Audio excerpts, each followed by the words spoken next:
That night, I think it was that night or the next day, I wrote her a trace-off letter. Remember the love letter from 18 days ago? I wrote her a trace-off letter.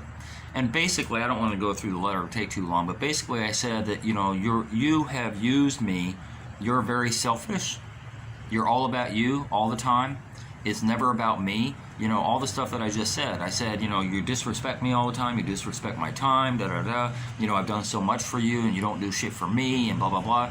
And I went on for like 3 paragraphs or whatever. It was a trace-off letter. And she never wrote me back. And I think I was waiting on her to reach out to me. And about a week went by, and she reached out to me finally through text. And I'm not going to go through the text or whatever, but she's trying to basically say to me, hey, sorry about that other night, this and that, but I had something going on, and blah, blah, blah. And it was like a long text. It was probably, again, 2 or 3 paragraphs, which wasn't appropriate. Appropriate thing was to call. And the next appropriate thing was to write me an email in response to that, but she didn't do that. She texted me. So instead, I just copied and pasted her text and put it on email and responded to her in kind. And that was in January. So I was hurting. I was hurting really, really bad. She hurt my feelings, she hurt my heart, she hurt my mind. I don't even know how quite to put it. Here I am in love with this woman. Here I am caring about every step she makes in life. Wanting the best for her. All I ever wanted was the best for her. And then what does she do? She uses and abuses me and puts me on hold, and I'm always, like I said, second, third, fourth in line for any of her attention. I'm never first. Well, strike that. I'm first when it comes to Sumfest. She's going to make time in her schedule for Sumfest because it benefits her.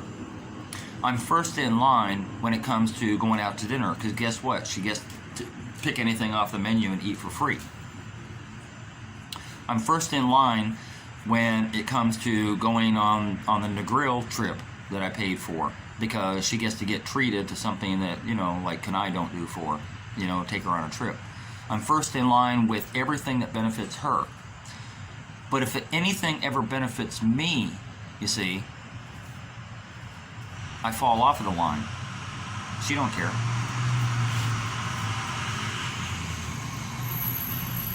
So I suffered on my own.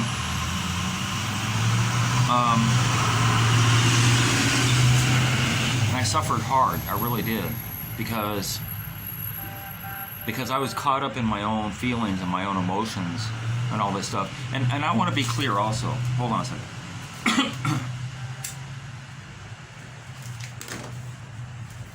Even though I'm talking about being in love with her and caring for her and doing all this stuff for her, don't get me wrong, I still did not want to be her boyfriend or her husband. I wasn't jockeying for that position. No, I wasn't. And I know it's a weird thing, because a lot of Jamaicans always think about, this very selfish, everybody's selfish in Jamaica, it seems like. It's like, what can I get from that person? If that person doesn't do anything for me, if they don't bring across some type of value, what reason do I have for them? So where that applies to a man to a woman, if the man not getting the poom poom, if the man not getting something from the woman, why the fuck would he ever pay for all this stuff? Why would he be there, like Bob to the rescue all the time? Because people in the States and people across the rest of the world there's a lot of good people out there. There's a lot of good people that attach themselves to somebody, a good friend, and want to see their friend go forward and want to help their friend out. I have a friend that a long time ago, he went to prison for 10 years. And when he got out, I was right there for him. Right there for him. I bought him a bicycle so he could get around downtown area. We went to the Goodwill. I bought him a bunch of clothes at Goodwill so that he could get by. I bought him... I put him in a room that a friend of mine had vacant, for a small amount of rent, and I paid the rent. You know, like I did a lot of stuff for him when he got out because he had nothing. He got wiped out. His wife divorced him while he was in prison. He had no life. I put him to work. I had him work for me for about 4 or 5 months until he got some money together where he could get a vehicle and get back on his feet. And that was over 10 years ago. And he's doing very well for himself now. He's remarried. You know, he's got his own business going on. You know, he's kind of regrouped. But I did that for him because I care about him. He's my friend. And he's a guy. So people do things for people all the time when they care about them. And I cared about him, and I care about Lacey. And that's what I do. So, not to get off track, but I have to explain that because Jamaicans have this fucked up mentality about, oh, you're not going to do something for somebody if you're not getting nothing back. And that's bullshit.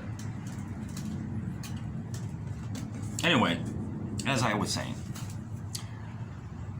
I'm suffering by myself. I'm trying to get through this emotional turmoil that I'm going through with her rejection and my love. You know, the rejection that she shows me and the love that I'm showing her that I can't seem to shake. I can't seem to shake this thing. You know, like I'm doing this is nothing that I would ever wish on somebody. Honestly, I would never ever wish this on somebody. You know, an unreciprocated love is the most fucked up love there could ever be. An unreciprocated love, when the other person doesn't even care about you or respect you, let alone love you.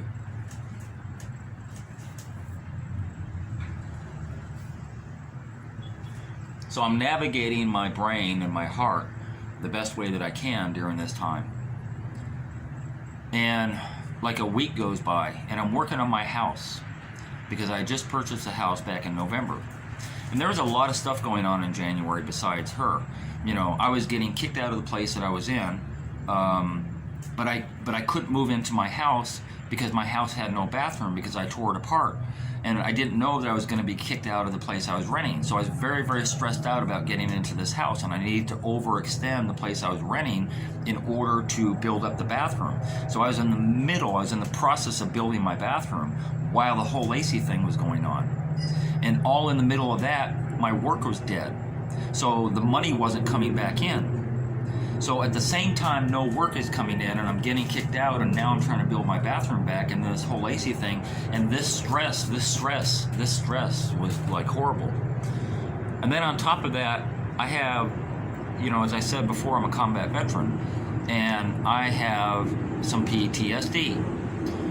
And the PTSD usually has to do with either sounds, some visual things, or usually a smell that kicks that in, where I can go back and, you know, get fucked up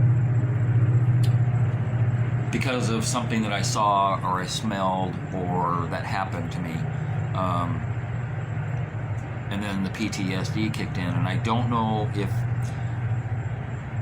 if her rejection and my feelings and my mind and then all this other stress in January was like toppling down on me is why that I got so anxious and so depressed, and so I was horrible. I was a mess. I was a complete fucking tragedy. I was a mess. While I was working on my house and my bathroom and all that stuff, I couldn't think. I could barely sleep. I was going to bed like at, 2 a.m., 3 a.m., tossing and turning for 2 hours, getting up, having a cigarette. That didn't help. 5 a.m., sun's coming up, I can't sleep. I'm trying to sleep the best I can. I can't. When I do sleep, it's not full good sleep. I have no appetite. I was ruined. I was fucking ruined. When I'm working on my floor, I couldn't even concentrate on my math. With my tape measure, I'm trying to measure tile and all this stuff, and she's in my head. She is living in my head rent free the whole time. I couldn't. In the course of a day,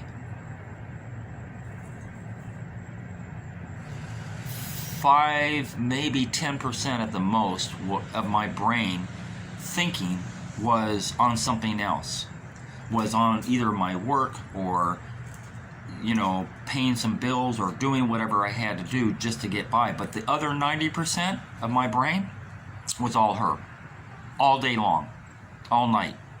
I could not get her off of my mind. And it was fucked up. It was totally fucked up. This went on for nearly 2 weeks. She never reached out to me. She knew I was suffering. She knew that I was an emotional wreck, and she never reached out to me. Every time my phone would ping with a WhatsApp, no matter what I was doing, I was on the floor putting a tile in and she was on my mind or whatever, and my phone was way over on the table and it would ping with a WhatsApp message, and I would run to it to see if it's her. No, it's not her. Put her down. Next message would ping, and I would run to it, see if it's her. No, it's not her. And it was driving me fucking crazy.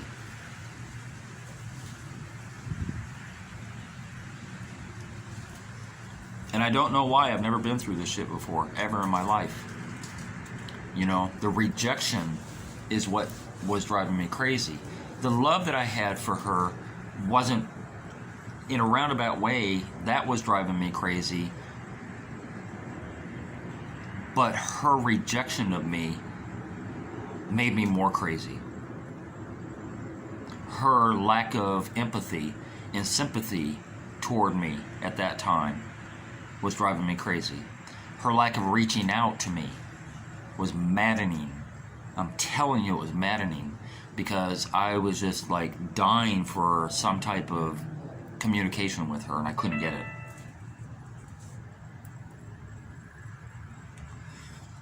Anyway, almost 2 weeks went by, and I couldn't take it anymore. I couldn't take it. It was driving me absolutely crazy.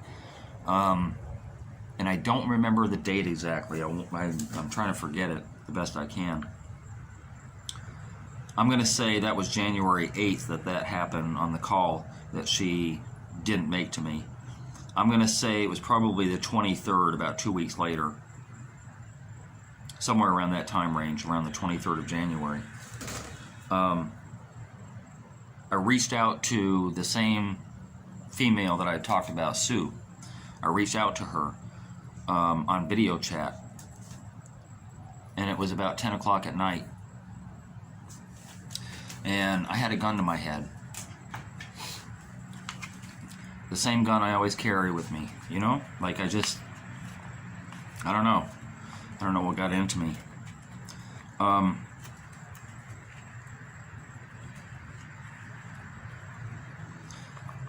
It trips me out now because, you know, I think to myself now that it's, you know, 8 months later, I was willing to take myself out because of my suffering for her.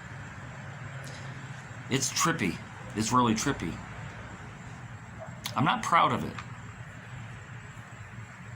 I'm not proud of even admitting it. I'm not even proud of... There's nothing I'm proud of. You know, full disclosure and full honesty, that's what happened. You know, like I literally, this gun, this particular one, had it pointed at my head when I called my friend Sue. And she answered, thank God.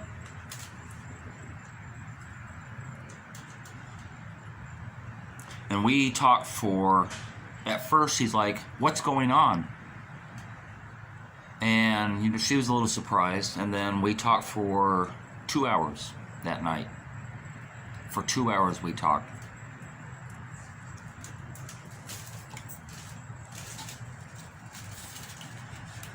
And I love her, and I love her even more for having answered the phone, because I don't know that night what would have happened.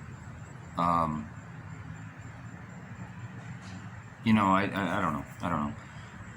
It was one of the toughest times I've had. I've had probably 3 tough times, really tough times, in my life, and that was one of the worst that night. And she helped me through it. And then another 3 days passed. I think it was either 3 or 4 days passed, and Lacey still never reached out to me. And I couldn't take it anymore. I could not take it. So I was on my way to Walmart to go get a couple of things. and I pulled up in the parking lot at Walmart,